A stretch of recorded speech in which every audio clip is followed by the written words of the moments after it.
Bonjour à tous, je suis Victor, votre professeur DigiSchool en SES. Aujourd'hui, une vidéo sur la DIT et la DIPP.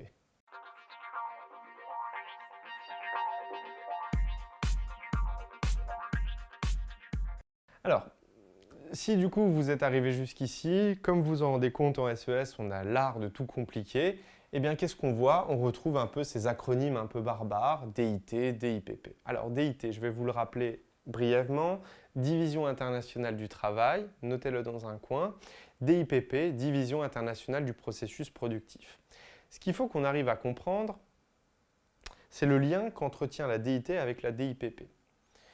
C'est-à-dire que par exemple la DIT, si vous avez été attentif aux premières vidéos sur le commerce international, si ça n'a pas été le cas, je vous conseille d'aller les revoir.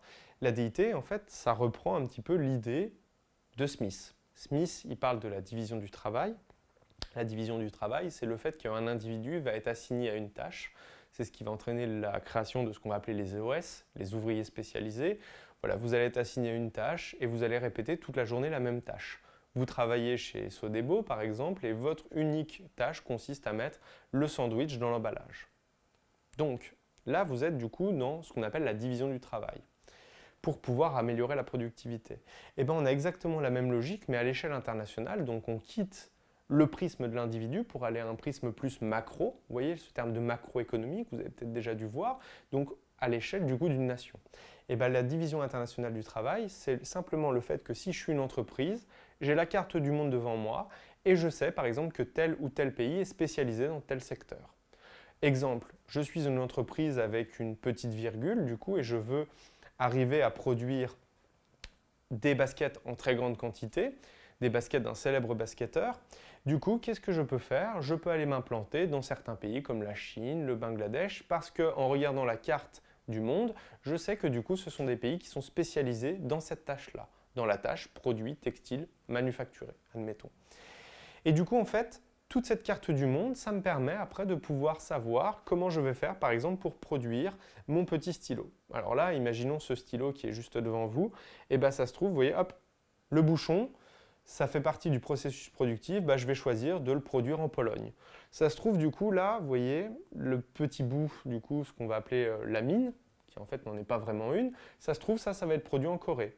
Ça se trouve, du coup, à l'intérieur, il y a un aimant, ça va être produit en Pologne, parce que je sais que la Pologne va produire des aimants. Tout est fictif, là, ce que je suis en train de vous raconter. C'est juste pour que vous compreniez un petit peu la logique de la DIPP. Et après, l'assemblage va peut-être être fait en Corée du Sud, admettons. Et du coup, une fois que j'aurai tout assemblé, la publicité, elle va être faite aux États-Unis, et ainsi de suite.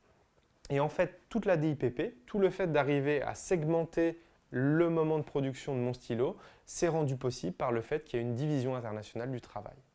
Et en fait, ça nous amène à une dernière notion qui est importante. Alors, je l'ai mis comme ça pour vous la rappeler, mais normalement, ça ne vous pose pas de problème. C'est ce qu'on va appeler les IDE, les investissements directs à l'étranger. Et vous doutez bien, par exemple, que si demain, l'entreprise qui produit ce petit stylo, elle veut produire en très grande quantité l'embout du stylo numérique, elle va faire un IDE, c'est-à-dire qu'elle va investir de l'argent directement à l'étranger, notamment en construisant une usine, en investissant dans le facteur travail et ainsi de suite. Donc voilà, j'espère que c'est très clair pour vous. N'hésitez pas du coup à vous rappeler le fait que la DIT, c'est ce qui permet aux entreprises de pouvoir choisir leur lieu de production. Je vous remercie d'avoir suivi cette vidéo. N'hésitez pas à vous abonner à notre chaîne YouTube et à laisser des commentaires. À très bientôt sur DigiSchool.